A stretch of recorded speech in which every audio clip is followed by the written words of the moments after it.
Welcome. तो आपका स्वागत है इस यूट्यूब चैनल पे। तो हम लोग इस वीडियो में देखेंगे आज क्लास 12 आर्ट्स, ठीक है, इनका मॉडल सेट टू जो पॉलिटिकल साइंस है आपका, ठीक है, पॉलिटिकल साइंस का ये वीडियो हमारा पार्ट 4 होगा, ठीक है, सेट 2 का। तो चलिए हम लोग वीडियो स्टार्ट करते हैं। और हम लोगों ने देख चुका है कि क्वेश्चन नंबर 1 से लेकर 55 तक का सॉल्यूशन। अगर आप नहीं देखे हैं तो प्लेलिस्ट में जाइए, वहाँ से जाके आप उसको देखिए, ठीक है। तो चलिए हम लोग क्वेश्चन 56 पे चलेंगे। क्वेश्चन 56 है, इसको हम लोग सॉल्व करेंगे और आसान भाषा में हम लोग समझने का प्रयास करेंगे। तो चलिए हम लोग क्वेश्चन पे चलते हैं। अगर आप चैनल पे न्यू हैं तो चैनल को सब्सक्राइब कर लीजिए, साथ में बेल आइकन को दबा लीजिएगा, ठीक है, और दोस्तों के पास वीडियो शेयर कर दीजिए। चलिए सॉल्यूशन देखते हैं। क्या है कि सोवियत प्रणाली क्या थी, सोवियत प्रणाली क्या थी, इसके क्या दोष थे, तो ये दोनों हम लोग इसमें देखेंगे, ठीक है। तो चलिए समझते हैं कि सोवियत प्रणाली क्या थी।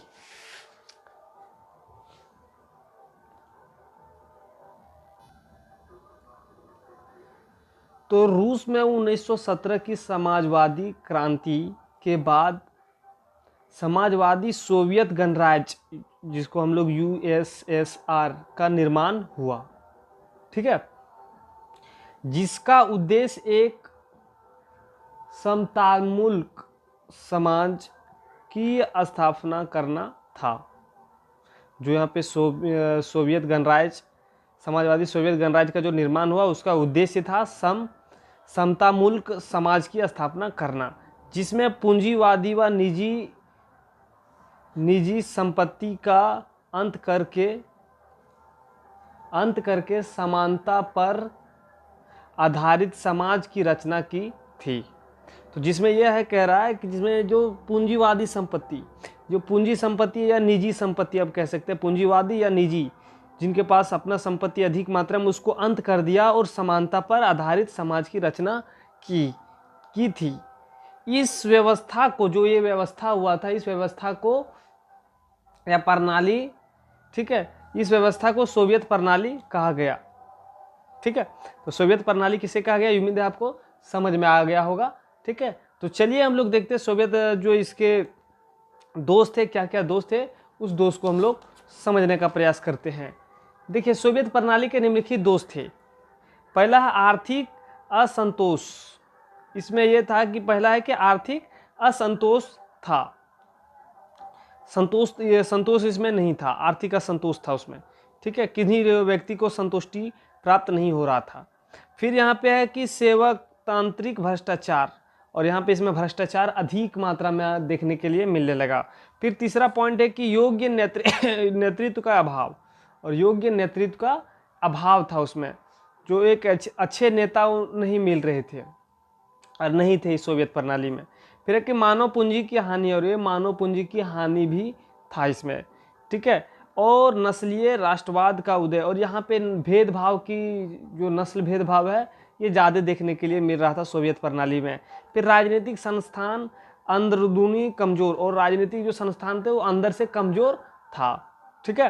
तो ये था क्वेश्चन नंबर 56, जो ये सोवियत प्रणाली के निम्नलिखित दोस्त थे, इसको हम लोग देख लिए, ठीक है। क्वेश्चन 56 का सॉल्यूशन देख लिया। उम्मीद है कि आपको समझ में ये आ गया होगा, ठीक है। तो चलिए क्वेश्चन 56 देख लें। तो क्वेश्चन 56 का और का जो क्वेश्चन है उसको हम लोग देखते हैं। तो और करके जो क्वेश्चन 56 का है कि आसियान की संरचना और महत्व का वर्णन करें। तो हम लोग यहाँ पे समझेंगे इसमें कि आसियान की जो स्ट्रक्चर है और इसको जो इनमें जो इम्पोर्टेंट या जो चीज़ है, ये सब सभी चीज़ को हम लोग इसमें समझने का प्रयास करते हैं, ठीक है। तो चलिए क्वेश्चन के ऊपर चलते हैं। लेकिन बता दें कि अगर चैनल पे आप न्यू हैं तो चैनल को सब्सक्राइब कर लिए, साथ में बेल आइकन को दबाना ना भूलें। तो चलिए क्वेश्चन का सॉल्यूशन देखते हैं हम लोग अब। तो आ गए हम लोग सॉल्यूशन के ऊपर। तो 8 अगस्त 1967 को बैंकॉक में एक घोषणा की गई, ठीक है, बैंकॉक में एक घोषणा की गई जिसके तहत इस क्षेत्रीय संगठन की स्थापना हुई, और जिसके तहत आसियान जो क्षेत्रीय संगठन है इसकी स्थापना की गई। ठीक है, शुरू में इसमें 5 देश, जो शुरू में इसमें 5 ही देश था। कौन कौन था? तो इसमें देखिए 5 देश जो था, मलेशिया, इंडोनेशिया, थाईलैंड, सिंगापुर और फिलीपींस शामिल हुए। ठीक है, इसमें 5 ही देश शामिल हुआ था।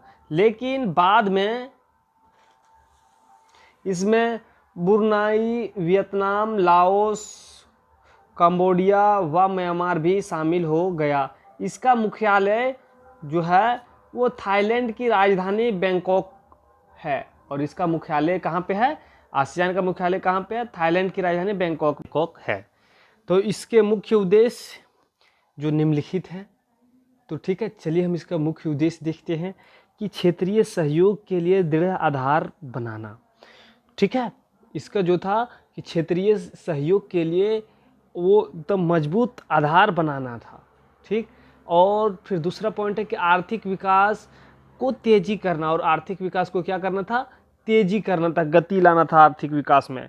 सामाजिक व सांस्कृतिक क्षेत्रों में अंतःक्रिया को प्रोत्साहित करना। और सामाजिक क्षेत्र में और सांस्कृतिक क्षेत्र में अंदर की क्रिया जो था उसको प्रोत्साहित करना। ठीक है, और यहाँ पे है कि साझे हित के मामले में परस्पर सहायता व सहयोग को बढ़ाना।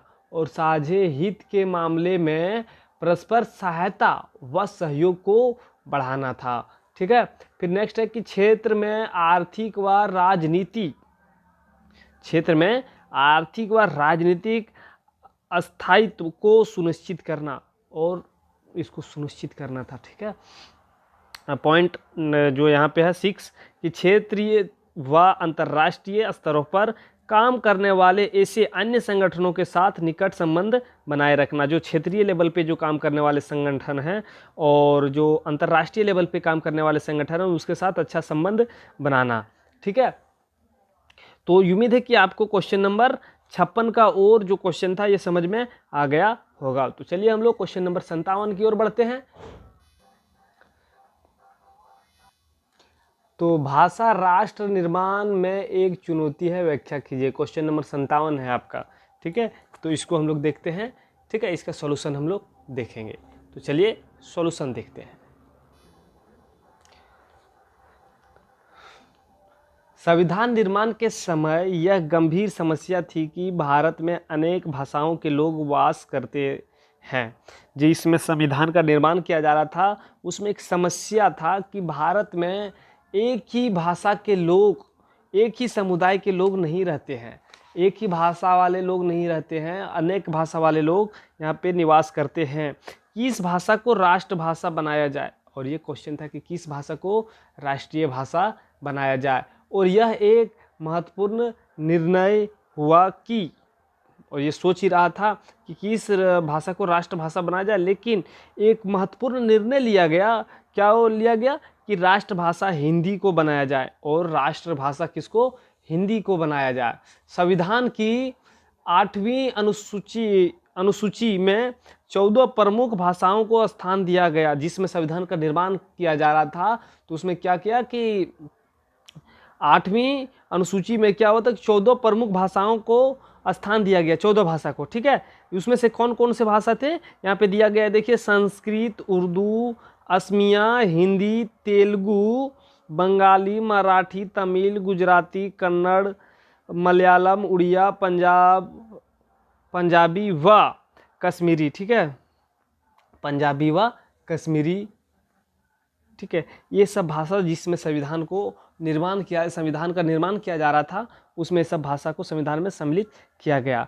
ठीक है, बाद में क्या हुआ कि बाद में इस सूची में सिंधी, नेपाली, मणिपुरी, कोंकणी, बोडो, मैथिली, डोगरी व संथाली को शामिल किया गया। और बाद में क्या हुआ कि संविधान में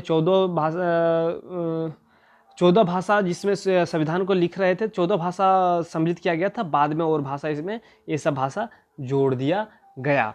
ठीक है, फिर आगे आपका कि संविधान के अनुच्छेद 343 में कहा गया कि इसके लागू होने के बाद, संविधान के अनुच्छेद 43 में क्या कहा गया कि ये जो भाषा है ये सभी लागू हो जाने के बाद 15 वर्ष बाद हिंदी राजभाषा हो जाएगी। और ये 15 साल के बाद जो हिंदी है वो क्या होगा कि राष्ट्रभाषा, ठीक है, राष्ट्रभाषा हो जाएगी। इस प्रकार से भाषा के बीच लोगों में होने वाले दंगे समाप्त हो गए। और इस प्रकार से क्या था कि उस समय भाषा के लिए दंगा किया जा रहा था। जब हमारे देश आज़ाद हुआ और विभाजन हो गया, विभाजन के बाद संविधान का निर्माण किया जाने लगा, तो उसके बीच में क्या था कि भाषा के लिए दंगा किया जाने लगा था, दंगा का उत्पन्न हो जा रहा था, जिस कारण से क्या हुआ कि संविधान में सभी भाषा को सम्मिलित कर दिया गया और हिंदी को राष्ट्रभाषा घोषित कर दिया गया। तो जो दंगाई थे वो दंगा, भाषा के प्रति वाले दंगा समाप्त हो गया।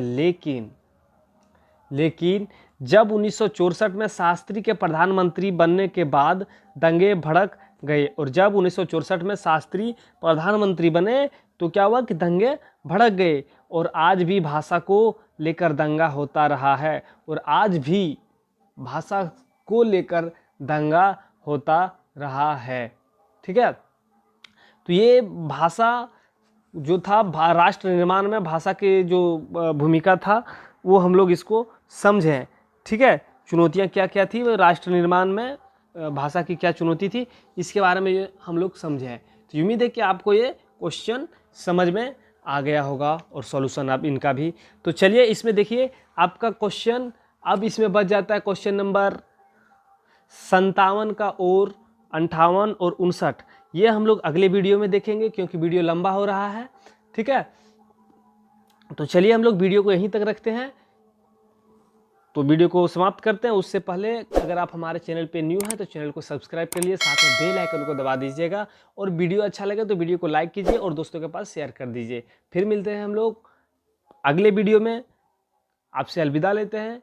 जय हिंद।